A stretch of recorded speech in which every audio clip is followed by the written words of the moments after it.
strange historians. Imagine waking up one morning and discovering that every struggle in your life, every physical ailment, every moment of confusion and pain stems from a single horrifying truth, one that isn't even your fault. You realize that your trembling hands, your difficulty breathing, your clouded thoughts, all trace back to decisions made before you were even born. Your parents, driven by an obsession with keeping bloodlines pure, have condemned you to a life of suffering. You discover that your mother is your cousin, your father is your uncle, your grandmother is also your great-aunt. The family tree doesn't branch. It's a twisted vine choking itself in its own coils. You are not the product of love, but of a calculated breeding program designed to preserve power and wealth with no regard for the human cost. This isn't fiction. This was reality for countless women throughout history, trapped in a web of genetic destiny they never chose. Before diving into these forgotten stories of survival and suffering, if you enjoy learning about the hidden truths of history, consider hitting that like button and subscribing for more content like this. And please comment below to let me know where you're listening from. I find it incredible that we're exploring these ancient stories together from different parts of the world, connected across time and space by our shared curiosity about the past. To understand these women's stories, we must first grasp the twisted logic that created their suffering. For centuries, European royalty believed that marrying within their own bloodlines would preserve their divine right to rule. They saw their blue blood as literally different from that of commoners, purer, more sacred, blessed by God Himself.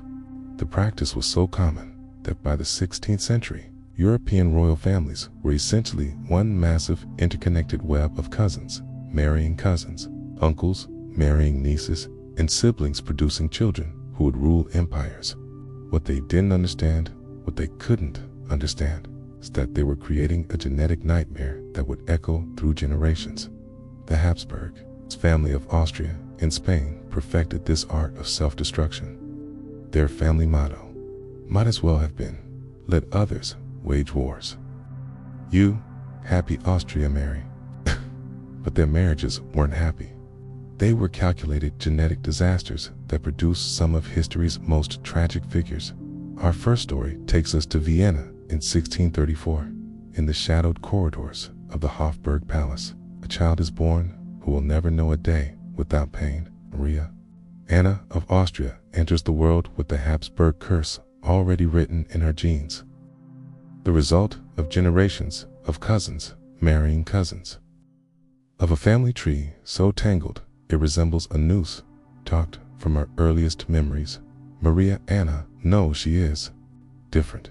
While other children run and play, she struggles to walk. Her spine curves unnaturally, forcing her into a hunched posture that makes breathing difficult. Her jaw protrudes so severely that she can barely eat solid food. Servants must cut her meat into tiny pieces, and even then, meals become exhausting ordeals of careful chewing and cautious swallowing. But Maria Anna's physical struggles pale beside the psychological torment of understanding why she suffers. She grows up surrounded by portraits of her ancestors, and in each painted face, she sees echoes of her own deformities. Here, an uncle with the same protruding jaw. There, a grandmother with the same curved spine. She realizes, with the terrible clarity that only comes with suffering, that she is not unique. She is the latest victim in a long line of genetic catastrophe. The palace physicians, their bloodletting and their prayers can offer no relief. They whisper among themselves about the Habsburg curse, but never in her presence. To her face, they speak of mysterious ailments and God's will, never admitting the truth that everyone knows, but no one dares speak. That her suffering is the direct result of her parents' and grandparents' obsession with keeping their bloodline pure. Maria Anna spends her days in dim rooms, curtains drawn to hide her from the world and the world from her. She learns to read voraciously, her sharp mind one of the few parts of her body that functions properly. In books, she finds worlds where bloodlines don't matter, where people marry for love instead of lineage, where children aren't born carrying the sins of their ancestors in their very bones. But reality always intrudes. Court physicians examine her regularly, documenting her deformities with clinical detachment. They measure the curve of her spine, the protrusion of her jaw, the weakness in her limbs. She becomes not a person, but a case study, a living example of what happens when genetics go wrong. The loneliness is perhaps worse than the pain. Potential suitors, all of them, also her cousins, recoil when they see her. Marriage negotiations begin and end quickly once her condition becomes known. She remains unwed, not by choice, but by circumstance. Even in a world where cousin marriage is normal, her deformities are too severe to overlook. Maria Anna dies young, at 32, her body finally surrendering to the accumulated weight of genetic damage. Her death certificate lists various ailments, but the real cause is never written down. She died because generations of her ancestors chose power over humanity, purity over compassion. From Austria, our story moves to Spain, to perhaps the most tragic figure in this dark tapestry, Joanna of Castile, known to history as Juana la Loca, or Joanna the Mad, born in 1479 to Isabella and Ferdinand, Catholic monarchs who expelled Jews and Muslims from Spain and funded Columbus's voyages. Joanna seemed destined for greatness. Instead, this became a cautionary tale about the price of keeping bloodlines pure. Joanna's madness wasn't apparent in childhood.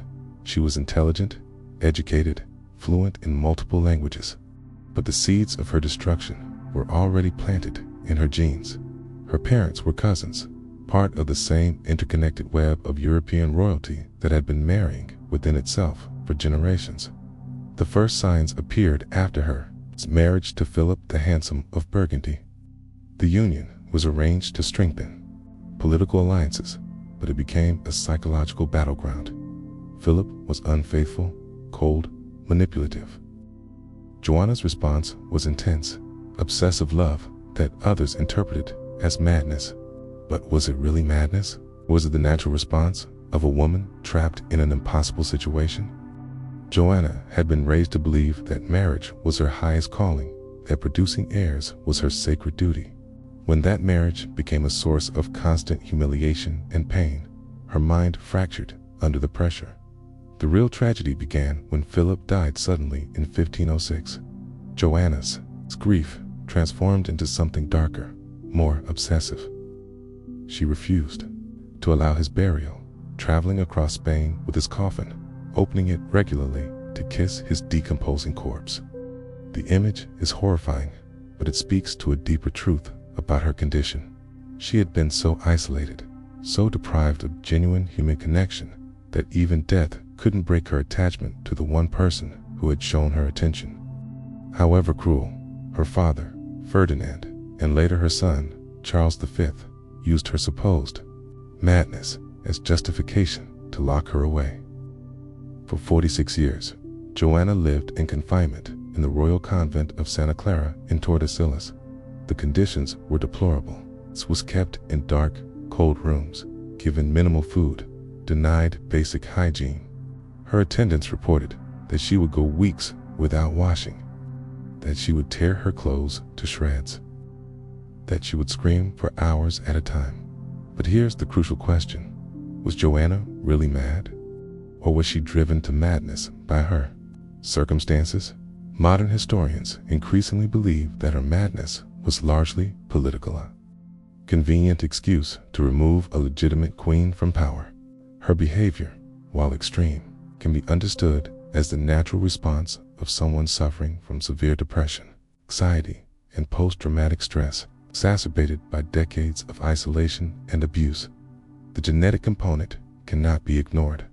Joanna's family tree shows clear patterns of mental illness, depression, and anxiety conditions that become more common and more severe with inbreeding. Her great-grandmother had similar episodes. Her daughter, Catherine, would later show signs of severe depression. The pattern was clear to anyone willing to see it. Joanna died in 1555. Still imprisoned, still officially mad, her death was barely noted. She had been erased from public memory decades earlier, written off as an inconvenient madwoman rather than acknowledged as a victim of a system that valued political convenience over human welfare. Our next story unfolds in the golden halls of the Spanish court, where a little girl named Margaret Teresa carries the weight of empire in her frail body. Born in 1651, she is the daughter of Philip IV of Spain and his niece, Mariana of Austria. Yes, his niece, because by this time, the Habsburg family had become so inbred that uncles routinely married their brothers' daughters, and no one saw anything unusual about it.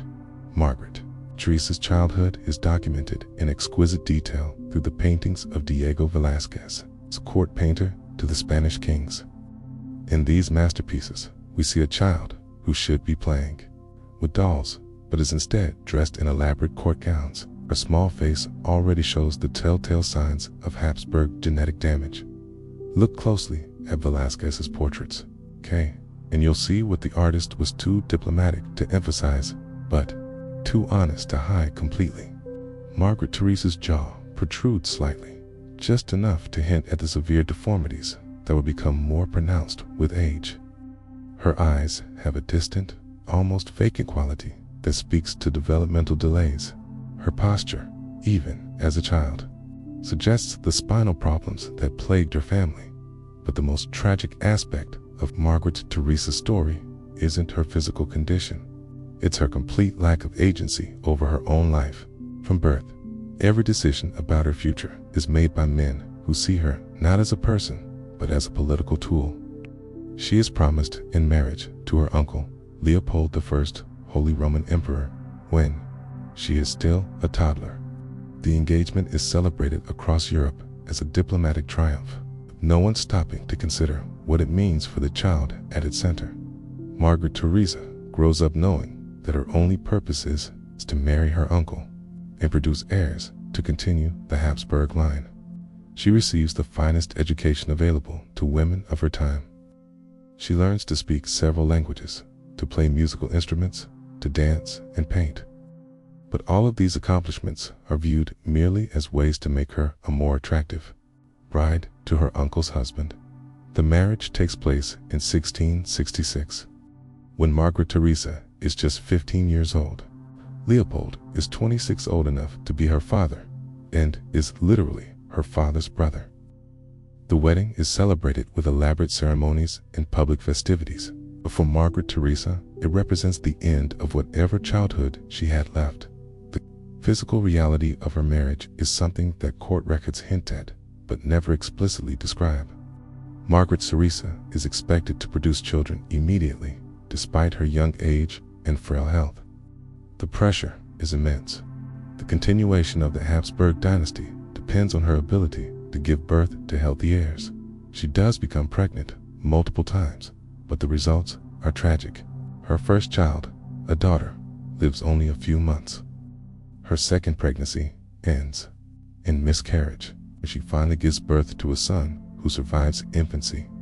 The relief at court is palpable till it becomes clear that the child has inherited the full spectrum of Habsburg genetic problems. Margaret Teresa herself grows weaker with each pregnancy. The combination of inbreeding-related health problems and the physical strain of constant childbearing takes a severe toll on her body. She suffers from what modern doctors would recognize as severe anemia, respiratory problems, and possibly epilepsy. Court physicians document her decline with clinical precision. They note her increasing difficulty with speech, her frequent seizures, her inability to keep food down. But they never connect these symptoms to the obvious cause, the genetic damage caused by generations of inbreeding. Margaret Teresa dies in 1673, just 6 years after her marriage. At the age of 21, official records list the cause of death as fever. But the reality is that her body simply gave up under the accumulated weight of genetic defects and physical trauma. Her death is mourned throughout the empire, but not for the right reasons. Courtiers and diplomats lament the loss of a potential source of heirs, not the tragedy of a young woman whose life was sacrificed to preserve a bloodline that was already poisoned beyond redemption. Our journey now takes us to the glittering court of Versailles, where behind the elaborate ceremonies and magnificent architecture, a Spanish princess named Anna of Austria struggles with the hidden costs of her Habsburg heritage. Born in 1601, she is the daughter of Philip III of Spain and Margaret of Austria, yet another uncle-niece pairing that was considered not just normal but desirable among European royalty. Anna's early life in Madrid follows the familiar pattern of royal inbreeding consequences. She develops slowly as a child, showing the characteristic learning difficulties that plagued many Habsburg descendants. Her jaw protrudes noticeably, making speech difficult and eating laborious. But perhaps most tragically, she exhibits signs of what modern medicine would recognize as severe anxiety and depression, conditions that make her daily life a constant struggle. In 1615, at age 14, Anna is married to Louis XIII of France as part of a complex diplomatic arrangement. The marriage is meant to cement peace between Spain and France, two powers that had been at war for decades. What no one considers is the psychological impact on Anna herself. She is torn from everything familiar and thrust into a foreign court, where she is expected to immediately adapt to new customs, a new language, and a new role as queen. The French court initially welcomes her with elaborate celebrations, but the reality of her situation quickly becomes apparent. Louis XIII is a cold, distant husband who shows little interest in his young wife. He's dealing with his own psychological issues. Modern historians believe he suffered from severe depression and possible homosexuality in an era when such feelings could not be acknowledged, let alone acted upon. Anna finds herself trapped between two impossible expectations. As Queen of France, she is expected to produce male heirs to secure the succession. But as a Habsburg, she carries genetic defects that make healthy childbearing extremely difficult. Her first several pregnancies end in miscarriage or infant death, each loss adding to her depression and anxiety.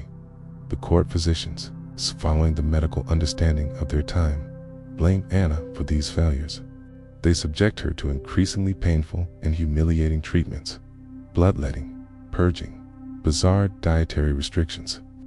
They examine her intimate areas regularly, looking for signs of what they call defects in her feminine nature. No one considers that the problem might lie in the genetic inheritance she received from generations of cousin marriages. Anna's isolation deepens as years pass without a surviving heir. She becomes the target of court gossip and political intrigue. Nobles whisper that she is cursed, that God disapproves of the Spanish marriage, that France needs a new queen.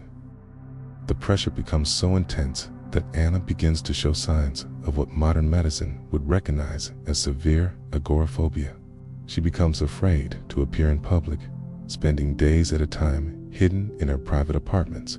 Her relationship with Louis XIII deteriorates further as both partners blame each other for their childlessness. They begin living essentially separate lives, coming together only when court protocol demands it. Anna turns to religion for comfort, spending hours in prayer and developing an almost obsessive devotion to Catholic ritual. The miracle, when it finally comes, seems almost too good to be true. After 23 years of marriage, Anna gives birth to a healthy son, the future Louis XIV. It's a Sun King. The birth is celebrated throughout France as a sign of divine favor. But for Anna, it represents both triumph and renewed terror. She knows that her primary value lies in her ability to produce heirs, and now she faces the pressure to repeat this success. A second son, Felipe, is born 2 years later, securing the succession and finally giving Anna some relief from the constant pressure. But the physical and emotional toll of her years of suffering cannot be undone. Anna remains a deeply anxious, depressed woman who finds little joy even in her eventual success as a mother. Her later years are marked by increasing physical problems, digestive issues, respiratory difficulties, and what court doctors describe as melancholy attacks that leave her bedridden for days at a time. Modern analysis of her symptoms suggests she suffered from the anxiety disorders and depression that ran in Habsburg bloodlines, conditions exacerbated by the trauma of her early marriage experiences. Anna dies in 1666, having outlived her husband and seen her son established as one of Europe's most powerful monarchs. But her legacy is not the political success that history books celebrate. It's the human cost of a system that treated women as breeding stock and ignored the genetic consequences of dynastic marriages. While Marie Antoinette is remembered primarily for her role in the French Revolution, her story is also deeply connected to the Habsburg tradition of inbreeding and its consequences. Born in 1755, she was the daughter of Empress Maria Theresa of Austria and Francis I, Holy Roman Emperor marriage that, while not as closely related as some Habsburg unions, still carried the genetic legacy of centuries of cousin marriages. Marie Antoinette arrived in France in 1770 as a 14-year-old bride, carrying with her not just the hopes of the Austrian-French alliance, but also the hidden burden of Habsburg genetic inheritance. Her famous portraits by artists like Elizabeth Vigée-Lebrun show a beautiful woman, but they also reveal subtle signs of the family traits: the slightly protruding lower lip, the distinctive Habsburg jawline that had become more pronounced with each generation of inbreeding. But Marie Antoinette's real struggles weren't immediately visible.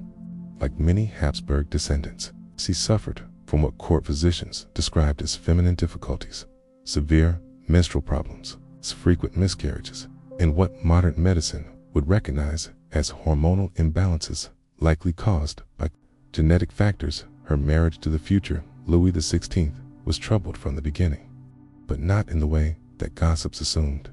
Both young people were dealing with their own genetic inheritances.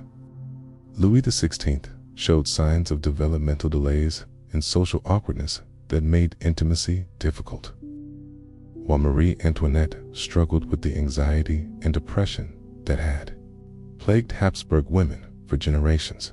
The pressure to produce an heir was immense. For 7 years, the marriage remained unconsummated, leading to vicious rumors about both partners. Court physicians examined Marie Antoinette regularly, looking for physical reasons for the couple's failure to conceive. What they didn't understand was that both partners were dealing with psychological and possibly physical issues stemming from their inbred heritage. When Marie Antoinette finally did become pregnant, her difficulties continued. Her first pregnancy was marked by severe morning sickness, anxiety attacks, and what modern doctors would recognize as prenatal depression. Her daughter, Marie Thérèse, was born healthy. Subsequent pregnancies were marked by miscarriages and infant deaths that took a severe psychological toll. The most tragic aspect of Marie Antoinette's story is how her genetic inheritance intersected with the political catastrophe of the French Revolution.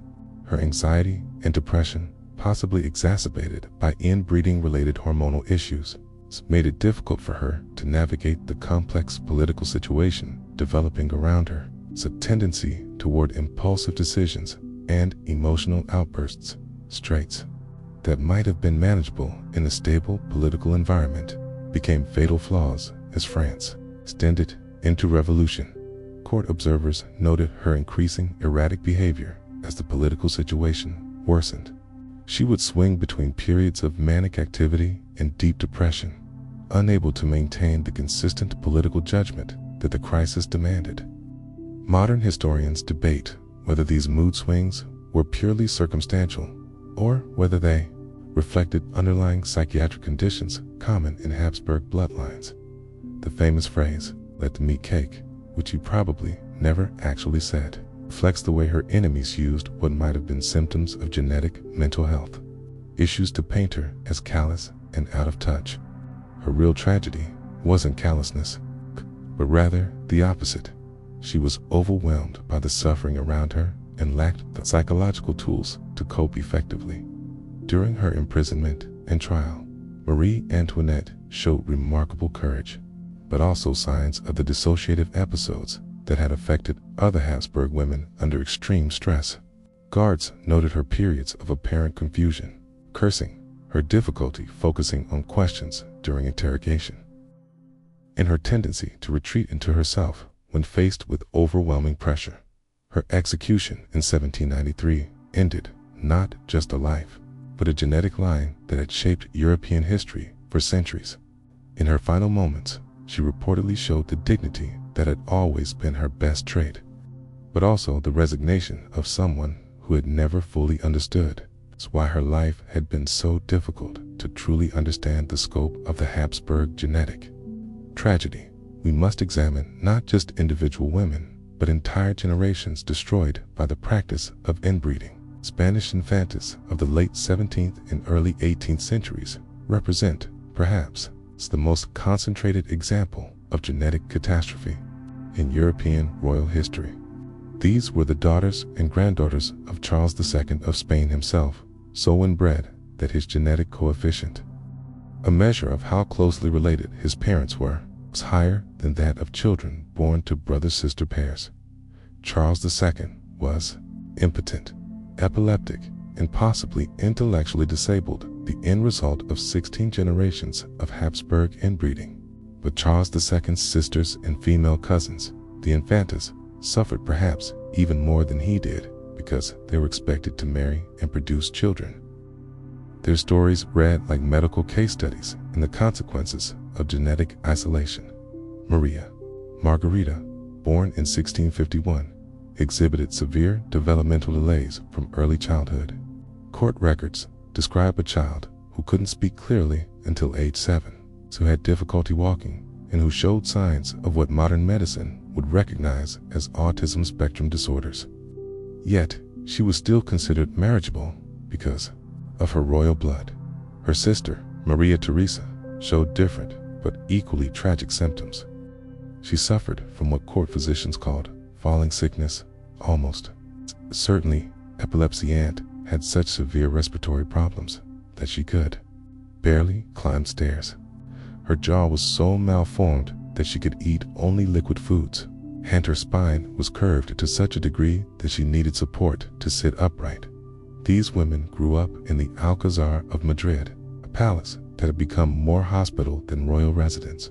Teams of physicians, surgeons, and priests attended to various royal children, all suffering from different manifestations of the same underlying genetic catastrophe. The palace records from this period read like a medical textbook on the consequences of inbreeding, epilepsy, developmental delays, physical deformities, immune system failures, and psychiatric disorders. Yet, even in their suffering, these women were expected to fulfill their primary royal function, producing heirs.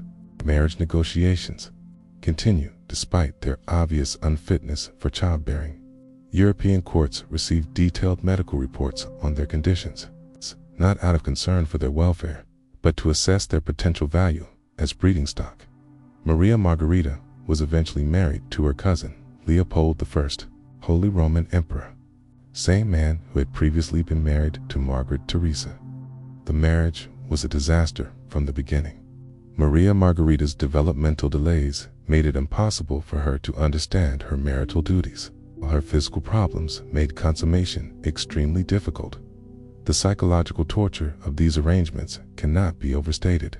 These women grew up knowing that their only value lay in their ability to produce children, yet their genetic inheritance made healthy childbearing nearly impossible. They lived with the constant fear of pregnancy, knowing that each conception risked not only their own lives, but would likely produce children even more damaged than themselves. Court records from this period reveal the human cost in heartbreaking detail. Letters between royal women described miscarriages, infant deaths, and the constant fear that accompanied each pregnancy.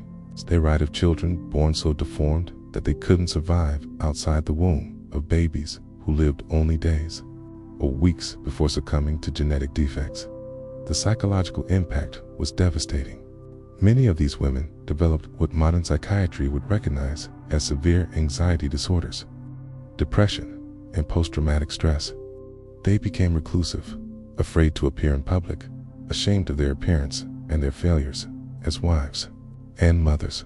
Perhaps most tragically, they often blamed themselves for their inability to produce healthy heirs. The genetic science that would explain their condition wouldn't be developed for centuries. So they interpreted their struggles as personal failures or divine punishment. This self-blame added another layer of suffering to lives already overwhelmed by physical and emotional pain. To fully understand these women's stories, we must examine the genetic science that explains their suffering. When closely related individuals reproduce, their children have a higher chance of inheriting 2 copies of harmful recessive genes in a healthy, genetically diverse population. These harmful genes are usually masked by normal copies inherited from unrelated parents. But when cousins marry cousins generation after generation, as the Habsburgs did for centuries, harmful genes accumulate and compound. Each generation becomes more likely to express genetic disorders that would normally remain hidden.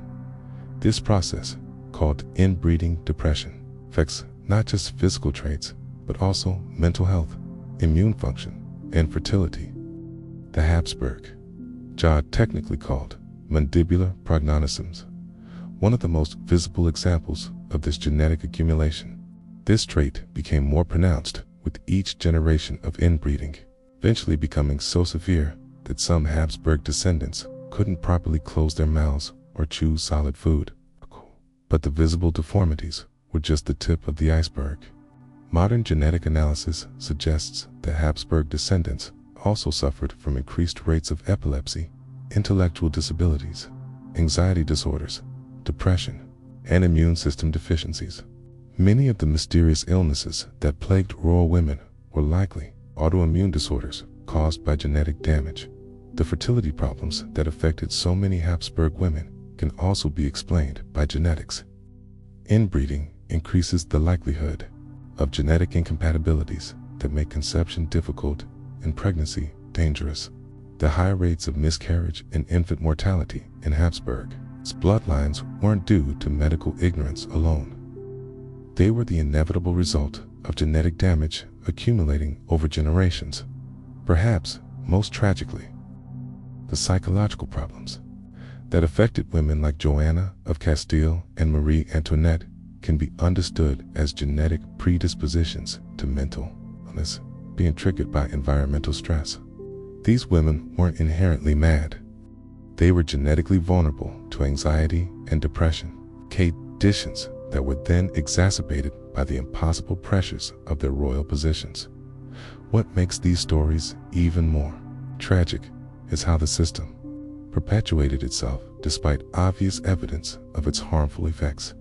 Royal courts had extensive records documenting the health problems that plagued inbred bloodlines, yet they continued arranging cousin marriages for political advantage.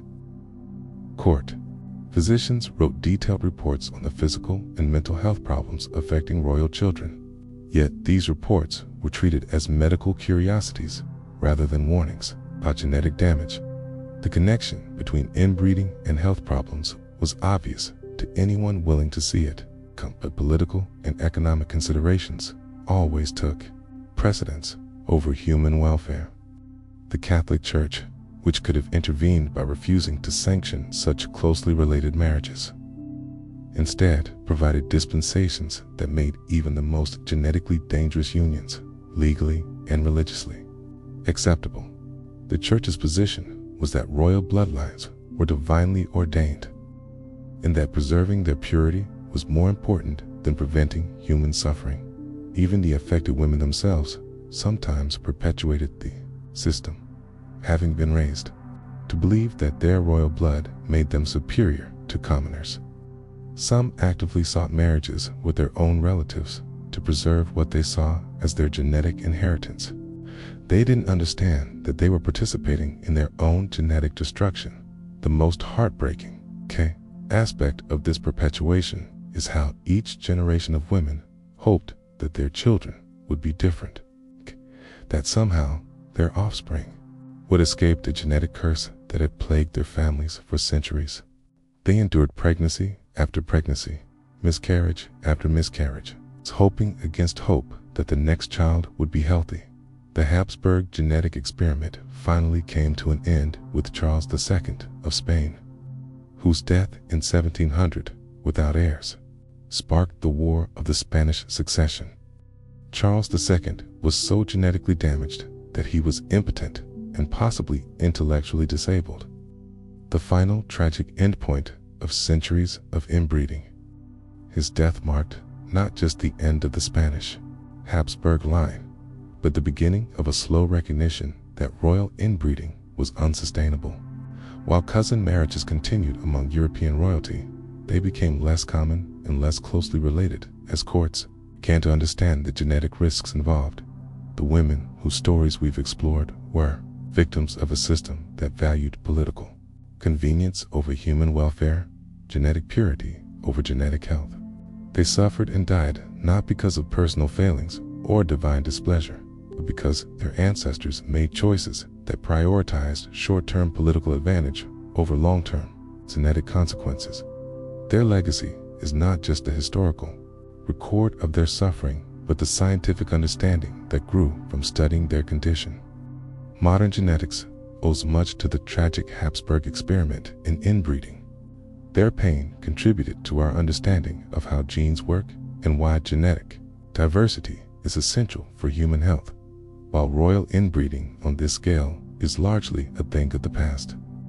The forces that created these tragedies still exist in different forms. Isolated communities around the world still practice cousin marriage, often with similar genetic consequences. The fundamental tension between preserving cultural traditions and protecting genetic health continues to play out in various contexts. More broadly, these stories remind us of the dangers of treating people as means to an end rather than as individuals deserving of dignity and choice. The Habsburg women were reduced to their reproductive function, valued only for their ability to produce male heirs and preserve bloodlines. Their individual needs, desires, and welfare were secondary to political considerations. This dehumanization isn't unique to royal courts of the past. Throughout history and continuing today, women have been reduced to their reproductive capacity, their worth measured by their ability to produce children for the benefit of others. Habsburg tragedy is an extreme example of a pattern that continues in various forms worldwide. As we reach the end of these tragic stories, we must confront an uncomfortable truth. The suffering of these women served a purpose, though not the one their tormentors intended. Their pain, documented in court records and medical texts, provided crucial evidence for the development of modern genetics. The Habsburg genetic experiment, horrific as it was for those who lived through it, gave science invaluable data about the consequences of inbreeding. This doesn't justify their suffering or diminish the horror of their experiences, but it does mean that their pain wasn't entirely meaningless. The knowledge gained from studying their condition has helped prevent similar tragedies and has contributed to our understanding of human genetics. The women we've discussed: Maria Anna of Austria, Joanna of Castile, Margaret Teresa of Spain, Anna of Austria, Marie Antoinette, and the forgotten Spanish infantas were real people who lived real lives filled with real suffering. They weren't just historical footnotes or genetic case studies. They were daughters, wives, mothers, and human beings who deserved better than the fate that genetics and politics conspired to give them. Their stories serve as a reminder of the importance of putting human welfare above political expediency, of recognizing the individual dignity of every person regardless of their social status, and of understanding that even the most powerful institutions can perpetuate tremendous suffering when they lose sight of basic human values. Return with me now to that moment of terrible realization we imagined at the beginning, waking up to discover that your entire life has been shaped by decisions made before your birth, by ancestors who valued bloodline purity over human welfare. For the women whose stories we've explored, this wasn't imagination, but daily reality. They lived with the knowledge that their physical pain, their mental anguish, their reproductive failures, and their social isolation all stemmed from the same source, a genetic inheritance poisoned by generations of inbreeding. They carried not just their own suffering, but the accumulated weight of centuries of poor decisions made by people who should have known better. Yet in their pain, we find something profound about human resilience. Despite their circumstances, many of these women found ways to assert their humanity. Maria Anna became a scholar, finding intellectual freedom in a body that imprisoned her. Joanna maintained her fierce love, even in madness. Margaret Teresa bore her suffering with dignity. Anna found solace in faith. Marie Antoinette faced death with courage. Their stories remind us that even in the darkest circumstances, the human spirit can find ways to assert its worth. They also remind us of our responsibility to learn from their suffering to ensure that our pursuit of political, economic, or social goals never again requires the systematic destruction of human beings. The curse of keeping bloodlines pure has finally ended, at least in its most extreme forms. The memory of these women and their suffering lives on, a testament to the price of valuing ideology over humanity, tradition over compassion, and power over love. In the end, their legacy is both tragic and redemptive. Tragic because their suffering was preventable. Redemptive because their stories have helped ensure that such systematic genetic destruction will never again be pursued in the name of royal purity. They paid the ultimate price so that we could learn a lesson their ancestors refused to see, that human worth cannot be measured by bloodline, and that true nobility lies not in genetic purity, but in the courage to acknowledge our common humanity. Their voices, silenced by death and time, still echo through history with a simple, profound message. Remember us not for our royal titles or our political significance, but as human beings who deserved better than the fate the genetics and politics conspired to give us. Remember us and learn from our suffering, so that others might be spared the curse of keeping bloodlines pure.